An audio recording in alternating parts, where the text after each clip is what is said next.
নদীর উপর তৈরি হচ্ছে রিসর্ট। হাসনাবাদে ইছামতির চর চুরি, চর দখল করে সেখানে তৈরি হচ্ছে রিসর্ট। আর এই রিসর্টের অন্যতম মালিক স্থানীয় তৃণমূল নেতা। তিনি অবশ্য চর দখলের অভিযোগ মানতে নারাজ। এদিকে কড়া ব্যবস্থার হুঁশিয়ারি দিয়েছে তৃণমূলের পঞ্চায়েত সমিতি।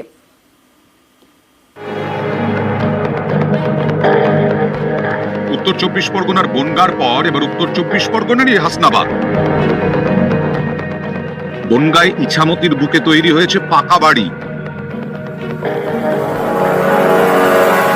আর হাসনাবাদে ইছামতির চরে রিসর্ট।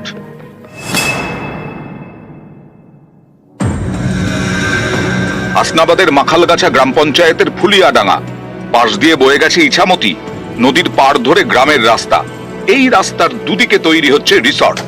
অভিযোগ, যার মধ্যে একটি অংশ ইছামতির চর দখল করে। এই রিসর্টের 3 জন মালিক, তার মধ্যে একজন স্থানীয় তৃণমূল নেতা মুকুল মণ্ডল। তিনি চর দখলের অভিযোগ মানতে চাননি।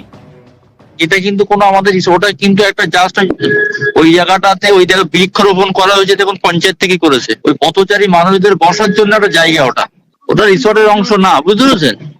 ওটাকে আপনাকে ভুল বোঝানো হয়েছে। যেহেতু মাখালগাছা পঞ্চায়েতের আমি উপপ্রধান এবং প্রধান, এই বিষয়ের উপরে আমরা সম্পূর্ণ অনভিজ্ঞ। কেননা এইটুকুই বলবো যে আমাদের পঞ্চায়েত থেকে কোনো পারমিশন কাউকে দেওয়া হয়নি অবৈধ বিল্ডিং করার জন্য। যেখানে যা বেআইনি নির্মাণ আছে সেগুলো সরাতে হবে। আমরাও জেনেছি যে ওখানে দক্ষিণে হাওয়া রিসর্ট নামে একটা রিসর্ট তৈরি হয়েছে। এটা নদীর ভিতরের দিকে তার একটা অংশ আছে, এটা আমরা শুনেছি এবং জেনেছি। সুতরাং নিশ্চিতভাবে আমরা এর বিরুদ্ধে ব্যবস্থা নেব, যেহেতু মাননীয় মুখ্যমন্ত্রীর সুস্পষ্ট নির্দেশ আছে। হাসনাবাদ থেকে অনুপম সাহা, নিউজ 18 বাংলা।